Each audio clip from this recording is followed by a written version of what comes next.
Welcome back to Rough Wrestlers. This must be the first episode on the Range Rover Classic. So, in this episode I'm going to go through what's wrong, what's right, and so on. So let's get started. Okay, so since the first introduction of the Range Rover, I've had to play the ABS pump, so I don't know if you remember me saying I had brake issues. So I've done a bit of testing here, and I've stripped the pump down, because it's buggered. Bodged the brushes for now and cleaned the pump out, managed to use a bit of MIG wire to pack them out, and actually got the pump back in working again. So with the pump working, I've been able to test the accumulator down there for the brakes, which is also buggered. But so far the rest of the ABS system seems to work and the brakes feel quite nice. So from that, I think what we'll do is we'll get, with the future works, we'll put a P38 pump in an accumulator because they're much easier to get and much cheaper. So we'll get one of them sorted out for that. I've also given it a bit of a wash if you didn't notice. So we've got 200 TDI. Removed most of the previous oil leaks on it. Not all, but most of it, just to see what's going on here. And the engine runs really well. So I'm pretty happy with that, to be fair. Although it's only a 200 TDI and it's a lot less powerful than all my other cars. But still. So I think we'll start on the... I'll show you the interior in a minute. So I'll give you a better look at the interior, because what I've done is I've removed half a farmyard from the inside and about 2 farmyards from the underside of the car. It's not clean yet, but at least I can now get in and out of it without having to, well, get upset how much of a state it's in. So she's cleaned up for a first rough clean. Not too shabby, to be fair. Could be worse. Like I said before, most of the electrics work, bar the rev counter, indicators, and temperature gauge. I just love the old armrest seats. Really comfy. We've also got, not that it's any use to me anymore, I've got an entry to somewhere, I don't know where it is, well, valid on the 15th of June 1997. But it doesn't say where it's for, so I can't go there, unfortunately. And we've also, I think I'm not going to use this anymore, but I have got a buy one get one free on a sausage egg McMuffin or a bacon egg McMuffin. Unfortunately, only valid until breakfast finished on the 30th of April 2006. So, yeah, it's not ideal. Oh well. I wonder why I had poor radio reception, and this is what I found underneath the rear mats. That's my aerial, apparently. What else we got a minute? Before I show you all what's bad. So,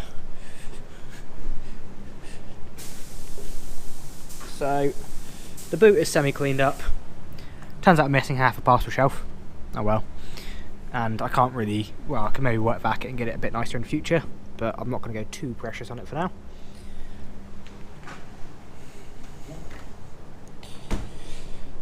Since the first video, obviously I had constant issues with flat tyres, so I've got a spare offer Defender there on it for now, and I've ordered up a brand new set of wheels and tyres all round, some nice muds, so that would be nice. So if we start on issues, from the top side, both arches at the back have had previous repairs, not the best, and they're well, see, it's not lasted. So, need more work there. Just like that both sides. Rest that's pretty good. From the engine bay, we have got this inner wing around here, with a hole down there behind that Copex. We got a hole back in there behind the air filter. We got holes in and crusty patches around. You can see right through down here into the wheel behind the Copex there and all that, so that's not so ideal. As for this side, the battery tray, well, this bit of wire is holding the battery up at the moment because the tray is doing nothing, so we've got that knackered. Inner arch on this side doesn't really exist. So the whole inner arch is like not attached anymore, it's just floating. As you can see, the I'll do this. There we go. Whoops. So I'll pop the car up in it and we'll have a peek underneath.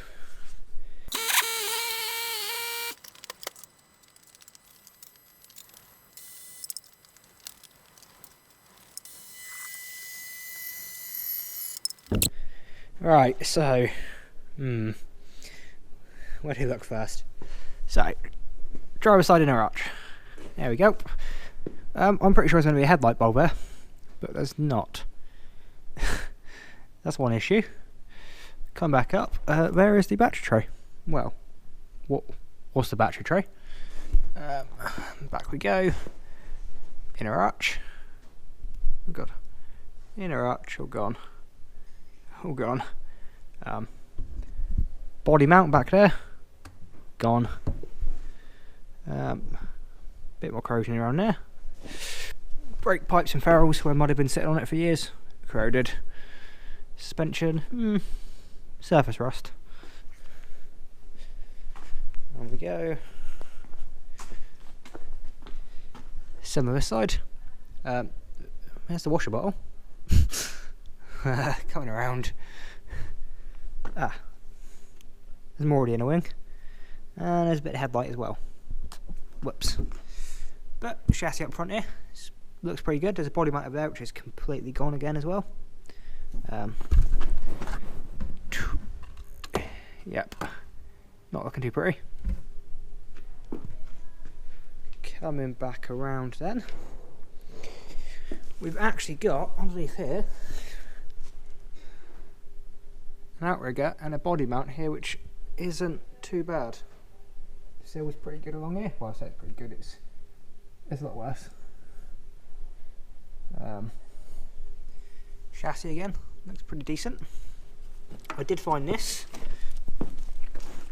which turns out I brought a 2-wheel drive Range Rover, because that's the prop UJ, and there's a UJ from a transfer box. Not ideal. Slight oil leaks.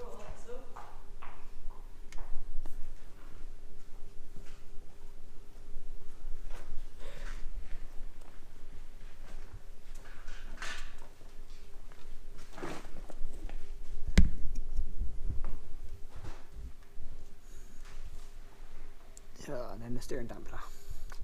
Oh. Not what? Pretty good though.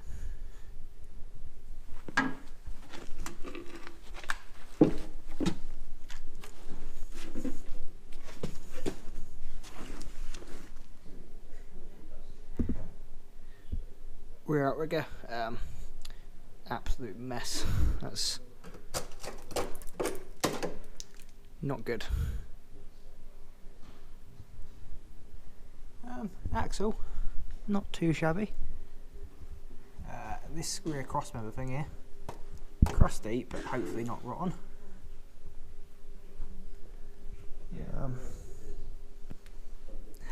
Rear seal, completely buggered. Just, yes, not ideal.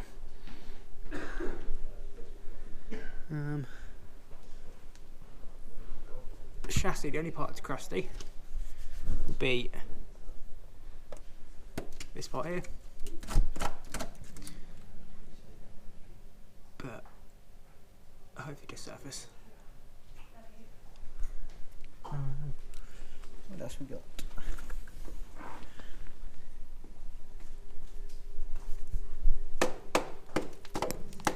Same again. Oh god. Nothing else looks too shabby on there, to be fair. Again, chassis looks mostly good. Coming around to a driver's side sill. Well, an outrigger. Completely gone again as well. Absolutely well and truly screwed there. I'll move on down. Completely. It's gone. So that's not so ideal. Outrigger there doesn't look too bad. But to be fair, the body mount is actually still in one piece, despite the fact that the rest of the seal is gone. All this seam across here of all the brake lines, gone. What else is wrong with this? Absolutely beautiful shed. This has been bodged at some point and outward. So let's take a peek. Some patches have been stuck on the back here badly. The fuel filler hose flexi here, not only is it massively kinked, someone's been playing it at some point. Got a split in the bottom of it there as well. Now, what you shouldn't be able to see here, actually that's not ideal there, that's had some welding done on it there. Alright, it's still rotten. Tank mount. Yeah, what you shouldn't be able to see is the boot carpet. That is also not ideal. So, looking at this here, the whole boot floor is rotten out. This rear, what's it called? Cross member. It's rotten there on the body mount. Bumper's pretty good, to be fair. The fuel tank is, not sure you can see this or not, starting to rot at the back of it. This rear body mount, yep, cross member there. See that one is rotten. Exhaust is held on, a bit of wire there and makes a bit of noise, but that's probably the least of the exhaust worries because it's got some ventilation there. So I think that basically concludes most of it. Most of the pushes and bearings all perished. Rear discs are knackered. Most of the calipers look quite new, to be fair. I think I'm in for a lot of work. Oh yeah, and here's the other half of the seal. So, same as the other side again. But it gets considerably worse when it gets down to a seal here. And you shouldn't be able to see any of that. Or should you better see the boot carpet for the spare wheel back here either. So, oh god, yep, there we go, even more.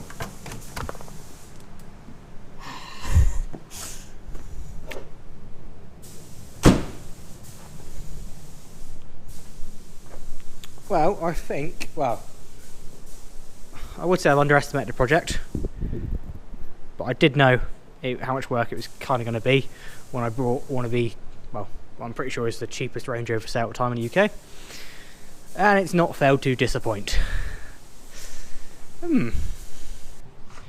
But if you happen to have enjoyed watching my misery again, I'm not sure whether to cry or laugh at the moment. I think I'll just laugh about it. It is what it is anyway.